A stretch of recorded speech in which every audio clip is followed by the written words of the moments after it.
Welcome to Anchored by the Word, a podcast ministry of Westlake Baptist Church in Moneta, Virginia. With your host, Pastor Justin Likens. Welcome in, everybody, to Anchored by the Word. We're so excited to have you join us as we continue our mini-series on relationships and glorifying God. Joining me for a second straight week is my wonderful, beautiful wife, Diana. Hello, sweet pea.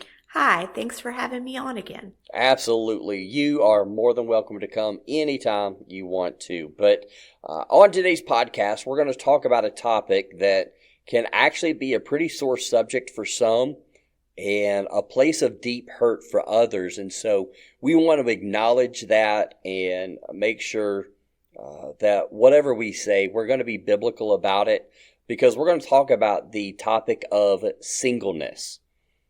I think it's a topic that isn't really talked about a lot in Christian circles, but I do think it's something we should talk about with biblical clarity.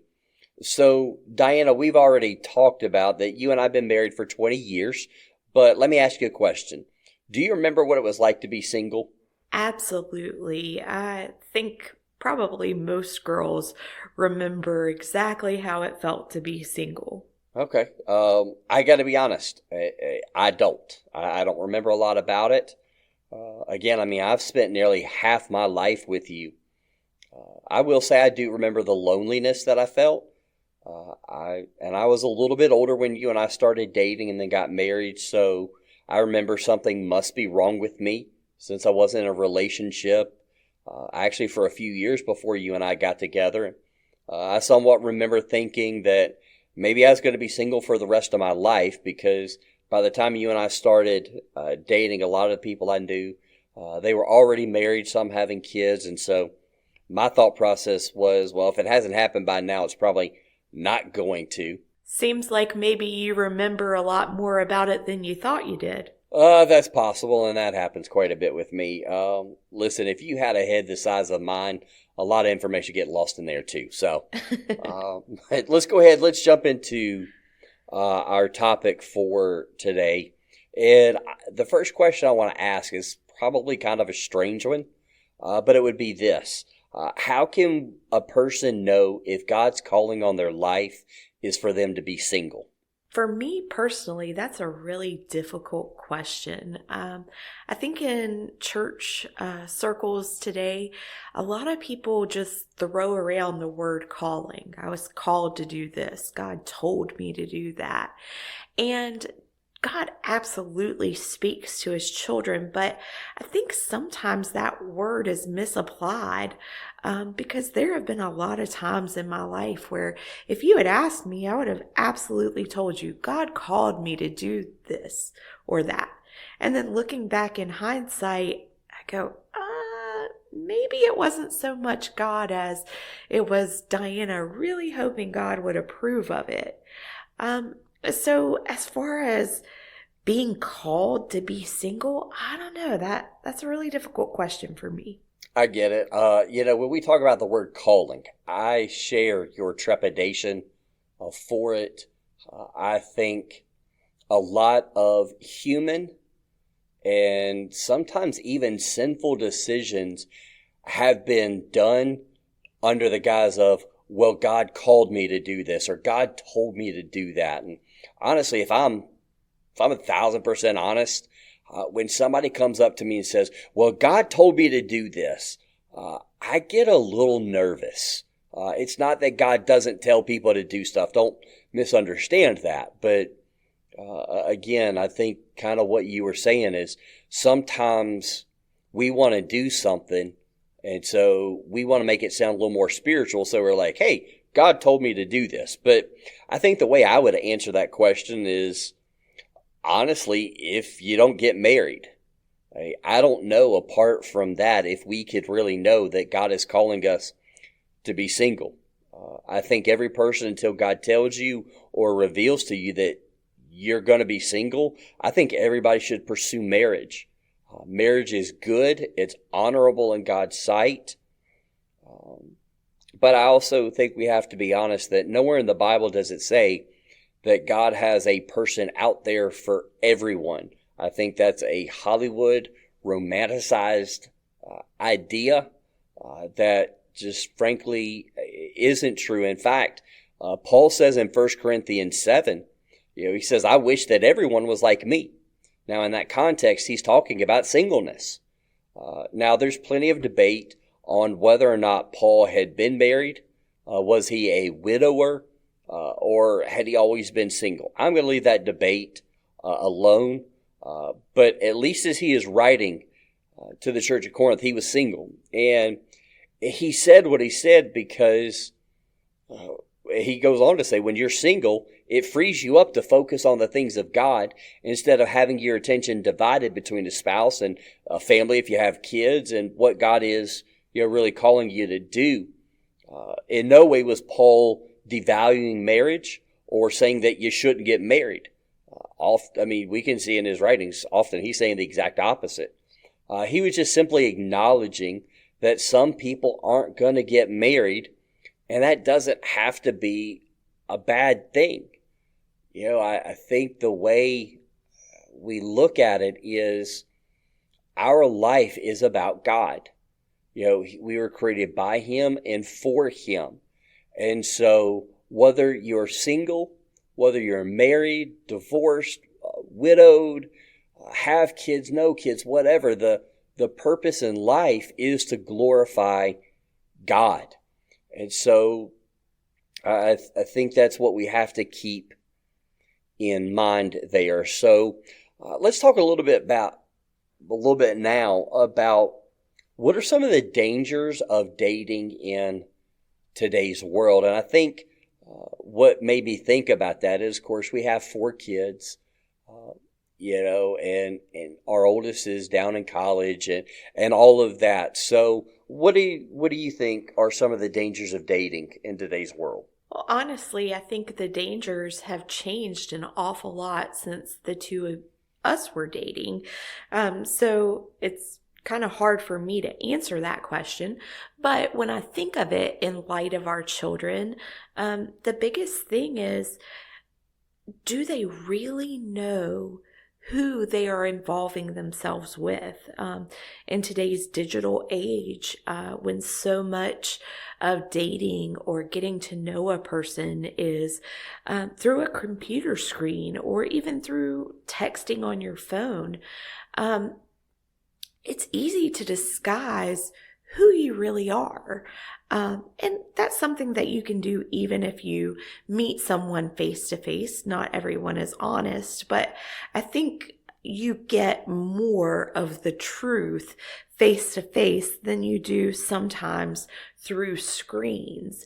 And so that's a concern for me as a parent. Absolutely. You and I will return to this concept of online dating apps and things of that nature in just a little bit. But there's so much truth to what you're saying when we talk about, do we really know who we're talking to when we're online or on an app? For me, there's a few different dangers. One of them is if we forget that we're physical creatures. God created and designed men and women for sexual intimacy within His parameter of marriage. There's always a lot of talk that women are more emotional creatures and they want emotional closeness, whereas men just want sex. Now, there are certainly relationships where that is true, but I don't think it's a universal truth. Both men and women desire a certain level of physical intimacy, and that again is a great thing because it's a gift by a good God, as long as we open that gift in the only way that God has prescribed for us to, and that's within marriage. And so I think we have to be really clear here. Any sexual intimacy, and this is more than just sexual intercourse, this is any form of sexual intimacy outside of marriage is sinful according to God. I think it's something we've lost sight of, and I know you and I have talked before we recorded that the desire for intimacy is there for both men and women, but maybe the motivation behind for both of them is a little bit different. So, what would you say is the motivation for a lot of ladies, maybe in wanting that emotional closeness, but that physical intimacy? For ladies, I think that a lot of that motivation comes from insecurity. And obviously, not every woman is insecure. Some women are very secure. But for me personally, I was not happy with my body type. I really wasn't even happy with who I was as a person. And I needed validation from someone else that I was worthy of love, that I was accepted. And so a lot of times I would be willing to push my boundaries because I thought that was what was necessary to kind of get that validation that I needed, that I was desirable, that I was worth spending time with, that I was deserving of love. Yeah, it's funny to hear you say that, because we often talk about that men and women are different, and certainly there are plenty of differences between men and women, but I think insecurity is often a driving factor for the guys as well. Yeah, I think another danger in the dating world today is what's termed as cohabitation, or couples living together before they're married. This is a trend that has been growing for a while. I think the most alarming part of it is the acceptance within Christian circles and even churches. Pew Research released a study that found a majority of Americans do not believe that it's morally wrong to live with a boyfriend or girlfriend before getting married. But I think what we have to say is no matter what society says or how society defines it, God's word is spoken. And for the Christian, the Bible has to be our final authoritative word. And I think there's a lot of dangers of cohabitation that we don't take into account. It's as wrong as premarital sex is. And so what I would say is maybe there are some who are listening right now, and maybe they're living together with their boyfriend or girlfriend. Maybe they've even engaged in premarital sex. If you find yourself in one of those situations, the Bible is going to call you to confess it, but then you need to take the necessary steps to remedy it. Because not doing so will not only harm your testimony as a Christian, but honestly, it's going to harm your relationship, whether you're a Christian or not. And it's not just going to affect one relationship. It's going to affect a lot of relationships even down the line. In preparing for today, I found a study that was published by the University of Denver. Now, this is a secular liberal arts school, so not a Christian school. But that study was published in 2023, and it concluded that couples who live together before marriage are more likely to get divorced than those who don't live together before marriage.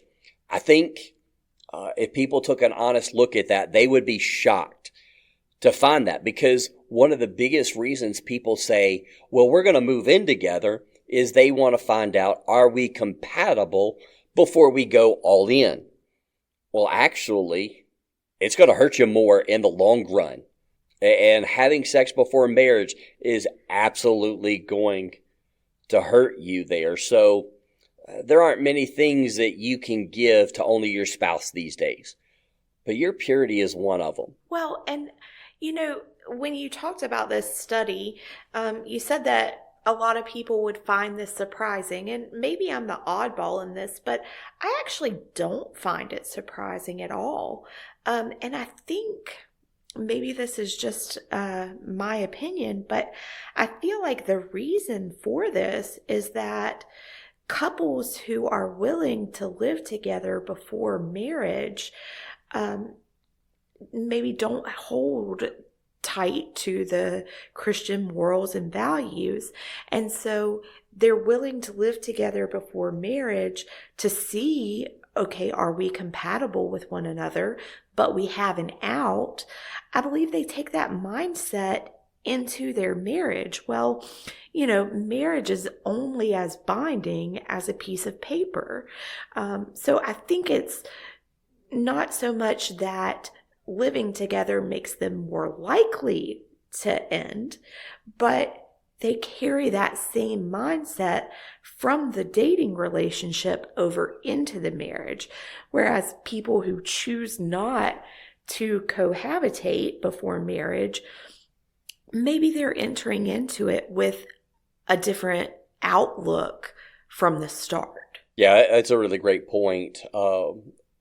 Again, we talked about last week in our marriage episode that when we do premarital counseling, one of the first things that I tell people is you need to take the divorce card off the table because it is way too easily played, and it goes into our level of commitment, and that to me is kind of the bridge between that and cohabitating with one another is what's my level of commitment there.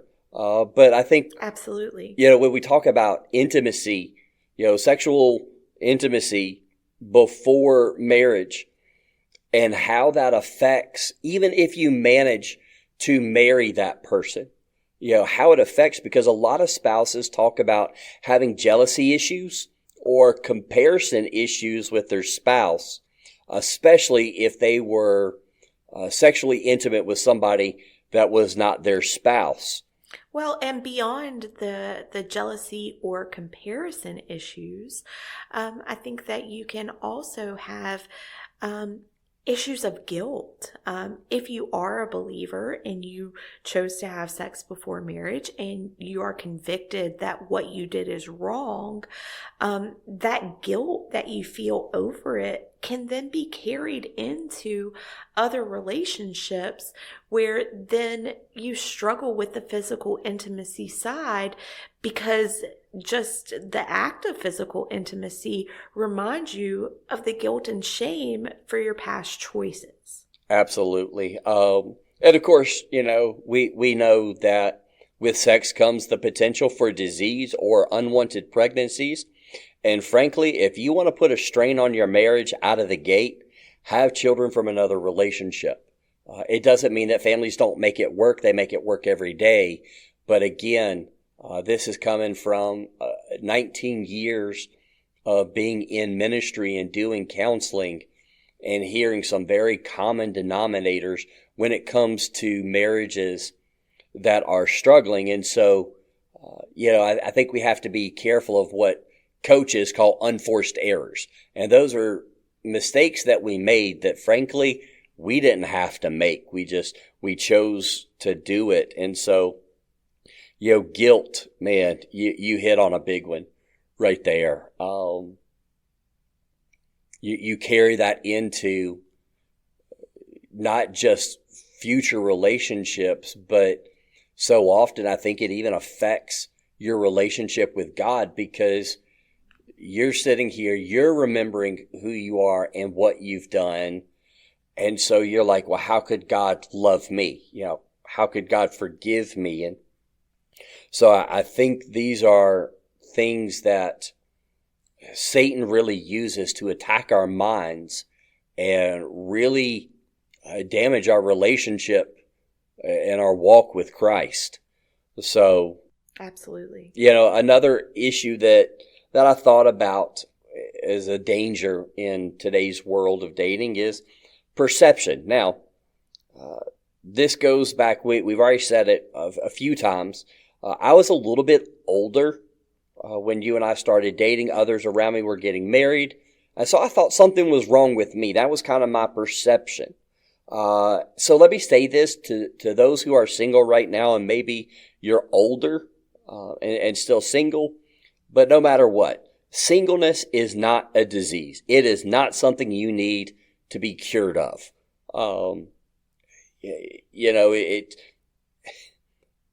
That's just a terrible perception. But I know for guys, being married a little bit later in life, it really isn't that big of a deal.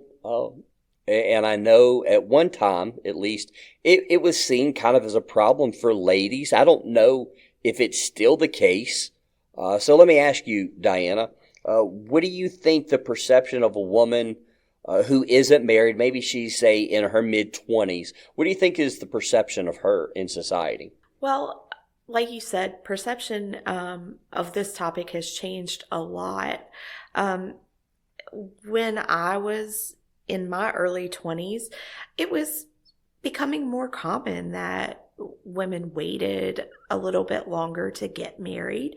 But I think it's also the perception that you have in your head. Like for me, my ultimate goal in life, I didn't have a dream career. My dream was to be a wife and a mother. So for me, I wanted to get married right away. But other people have different dreams, and there's nothing wrong with that. I think today's society has definitely become a more feminist culture, and I think that can have good aspects, but it also has some negative impacts. And so one of the changes, I'm not sure that it's either good or bad, is that it's really not frowned upon at all for women to wait longer to get married. Yeah, man, something you said, you talked about the feminization of society. And I think one of the greatest dangers right now in Christianity is the feminization of the church. We have radically defined what it means to be a man and what it means to be a woman. And honestly, when you see a guy being what is defined as a biblical man, in today's society, he's called a toxic man, or, that's toxic masculinity. And the harm that has caused in marriages, in families, in culture. Again, that might be something that we want to dive into in a future episode, because it is a very real problem. It is a very real problem, but I don't think it is just a problem for men. I think it's a problem for women as well. The feminist movement has done a lot of things for women, but it also has a way of putting women into a box. If you don't rise to the level of feminism that is being displayed out in society, sometimes you're made out to be a traitor to your gender.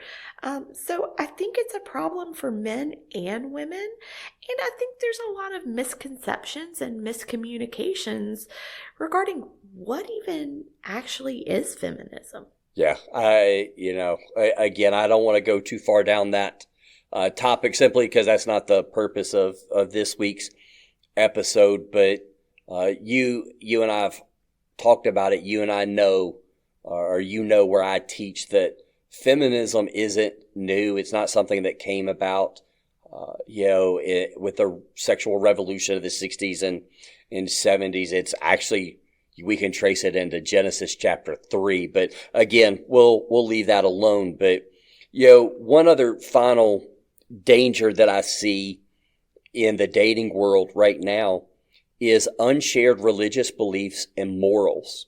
A study put out by Statista a couple years ago showed that only 31% of men and 38% of women considered it a problem if the person they wanted to marry had different religious beliefs or morals than they did. Now, I got to be honest, that struck me as odd. But I think you're probably going to disagree with me. That doesn't strike you as odd, does it? No, it doesn't strike me as odd at all. I guess maybe you're easily surprised by these facts, and maybe I'm not. But I don't think it's odd, because I feel like religion is something in today's society that's more of a a birthright than it is an actual deep conviction. I think, a lot of people are, content to say, well, I was born in a Christian home. I was raised in a Christian home. That makes me Christian. Or I was raised in a Jewish home. I'm born to a Jewish family. That makes me Jewish. And not a whole bunch of thought is actually put into what do I believe? Why do I believe it? Or even just really accepting whatever that religion holds dear. So I think a lot of people say it doesn't really matter to them because if they're not practicing that religion, if they're not holding fast to its statutes, well, it doesn't really matter so much if somebody else has a different way that they were born or brought up. That's absolutely a fair point. I think it's what we term cultural Christianity, right? I'm a Christian because I'm not a Muslim or a Hindu or a Buddhist or, whatever, or, I'm okay identifying as a Christian as long as it doesn't cost me anything. And, every person has a compass for their life. Something or someone is their quote unquote true north. Now, for Christians, that true north is God and His Word. But for a lot of people, sadly, even who identify as Christians, their true north is themselves and what they think. So imagine you have two people who grew up in different places with different backgrounds, different examples of love and marriage at home. Now imagine each of those people believe that they're right. I mean, can you imagine the chaos, hurt, and even fights that are going to ensue when those two come together? I actually don't have to imagine it. We've lived it. Not to the scale of religious and moral backgrounds, just, little things. Your family is more introverted while mine is more extroverted. And bringing our two lives together, just in those simple little things, you see a difference. Very true. And we're actually going to talk about those differences a little bit, probably next week when we talk about how do we navigate conflicts, in our relationships. But let's kind of, switch gears for a moment and talk about dating apps. With the rise of technology, there's been a rise in dating apps. Again, in trying to research and be prepared for today, I learned that the online dating market brought in $10 billion, it's with a B, dollars for companies last year. That's just, again, I guess I'm easily amazed by those things, and I probably shouldn't be because our lives are strongly governed by technology.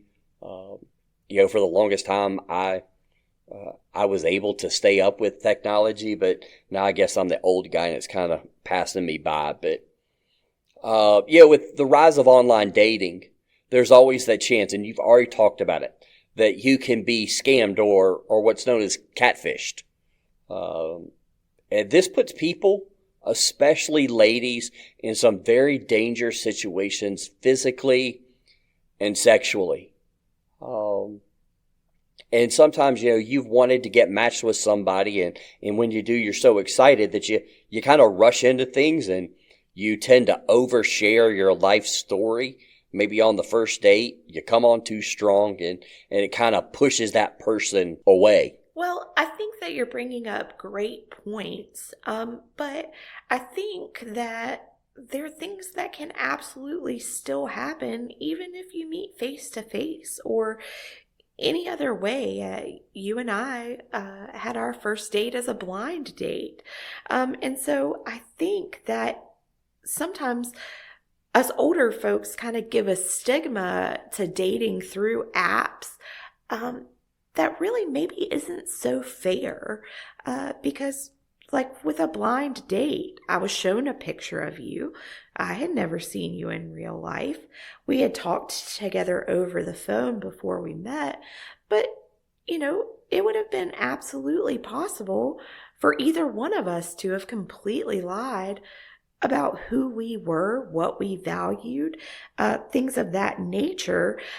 So I don't understand quite why we put the stigma onto online dating or apps like that. I just think that it's a difference in how we conduct life. Right now, the world is very fast paced. More people are focused on careers that take them beyond the 9 to 5. They take their work home with them, and their work is their life. And so it doesn't give as many opportunities to meet somebody in just what we would call the regular, typical ways. Yeah, absolutely. And so I think probably the reason that online dating gets a bad rap is because, well, those in the older generations, that's just not how they did things. So it's kind of the tradition thing creeping in. It's not that it's wrong. Honestly, I don't think there's anything morally wrong with using a dating app. As long as you're honest about yourself, I think it's perfectly fine. I think back to maybe one of the first marriages I performed here at Westlake, maybe the first one, was a couple who honestly met through a online dating service. And, they are still going incredibly strong and doing a lot of really great things. And so I think we have to be honest that online dating is what is happening right now. If you're honest about who you are and expectations and things, there's nothing morally wrong with it. It's just saying, hey, this is how people in our generation are meeting one another. And I think since the COVID lockdowns back in 2020, there's been a rise in what we call artificial community. In the church world, after COVID ended, a lot of people were slow to come back to church in person because, frankly, they got used to church in their jammies. You could roll out of bed 5 minutes before service, grab a cup of coffee, or in your case, hot chocolate, turn on YouTube, Facebook, whatever platform your church was using, and you could watch church behind a screen. Now, again, I'm sounding a lot like the old guy today. Online church was good for what it had to be used for, but and this goes along with the online dating as well. Online can't be a replacement for face-to-face and true, authentic relationships. We still need to get out and meet people and take your time to organically grow a deep, meaningful relationship. But again, there is absolutely nothing wrong with that relationship starting out online.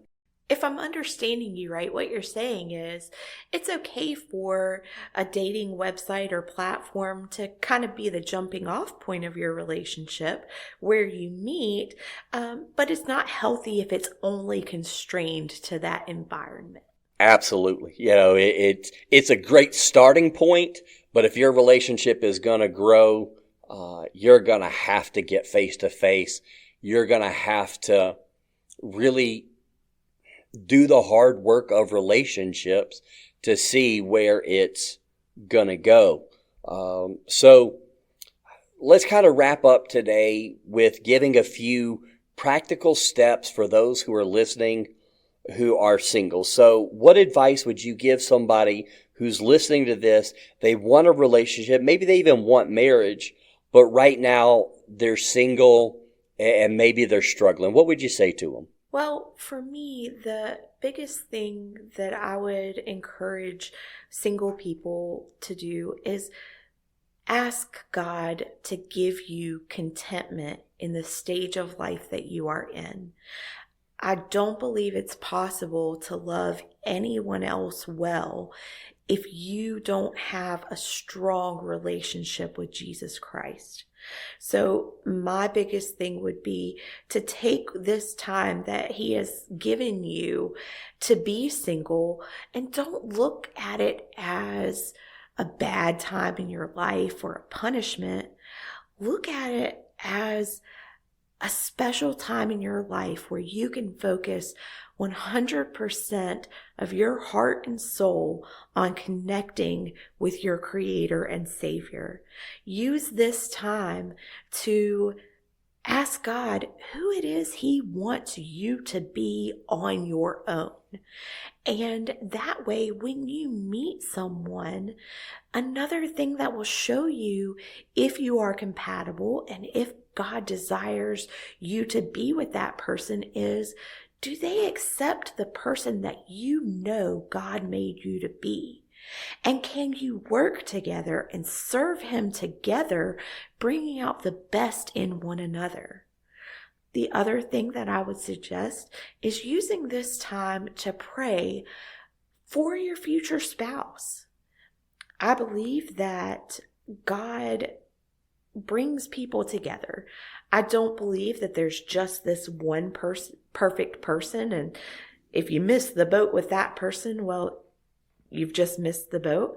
I believe that, God gives us choices and he brings different people into our lives at different times. So pray for who he's going to bring into your life. Pray that they have accepted Jesus as their Lord and Savior. Pray that they're working on having a strong relationship with Christ. Pray that they recognize who God created them to be and they're learning to be okay with that. And then pray for yourself. Pray that God would make you the kind of spouse that that person deserves. Look at it as a time to work on and grow the person that God wants you to be, so that when the time is right, it will all just be beautiful. Absolutely. I love every bit of that. So I'm going to piggyback off of your last point there. I think the first thing I would tell is pray. I'm always going to go there first. God is the author of every good gift, James tells us. Jesus himself in the gospel tells us the Father, knows what's on our heart, but says, tell him, share what's on your heart. What are your desires? I don't think there's anything wrong with praying, God, I want a spouse if that's what you want for me. And that's kind of the big thing. We need to learn to pray for God's will to be done in our life. I know in my life before you and I got together, I tried to force things, and it led me to make some really dumb decisions, things that I regret. I wasn't trying to ruin my life. I just wanted what I wanted. I was willing to do whatever it took to get that. But what I will say is thank you, Jesus, for looking out not only for me, but also for the young ladies that I dated at that time, but also in a way looking out for you as he was preparing me to become your husband. Absolutely. And I don't want to interrupt you there, but I would just say that, maybe you're single and you've had some bad relationships and you feel like, well, I really messed things up, so maybe this isn't going to happen for me. I encourage you to not feel that way, because if we never made mistakes, if we never had bad relationships, then we probably wouldn't appreciate and value the good ones when they come along. Certainly. I thinking through all of this and talking about the role of prayer in our life. You've heard me say in many sermons, I never knew that Garth Brooks was a theologian, but even he knew to thank God for unanswered prayers and all of that. But it reminds me of the father who had a demon-possessed son in Mark 9.